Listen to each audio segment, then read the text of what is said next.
Hello and welcome. This is Plain Dad, and this is how to use ChatGPT.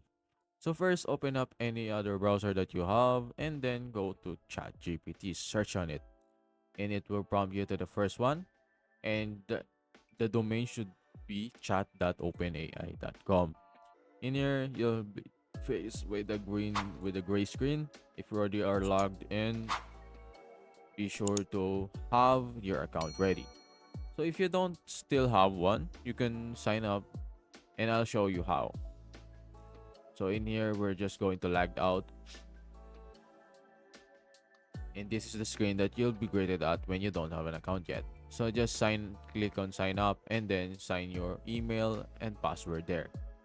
So after that, you just need to log in and you'll be greeted with this UI. And in here, you can just do what normally AI supposed to be as help. In here, you can see ChatGPT. How's the way? Some functions don't work in ChatGPT. For example, the weather or even doing like a emotion-based question. So after that, you can just regenerate the response if you don't like the response, and ChatGPT will try to find a way in doing another response that will coherent with your question. After that, you have this in the side panel. You have the new chat.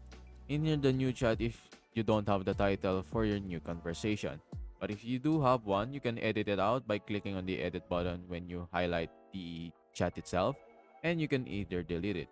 You can also share it by clicking on the share button at the top right of the chat GPT right there and share the link.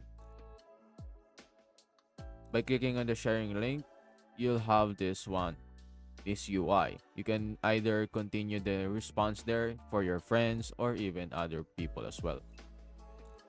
So other than that, you can upgrade to your Pro if you want to have the ChatGPT Plus for their benefits and ChatGPT version 4.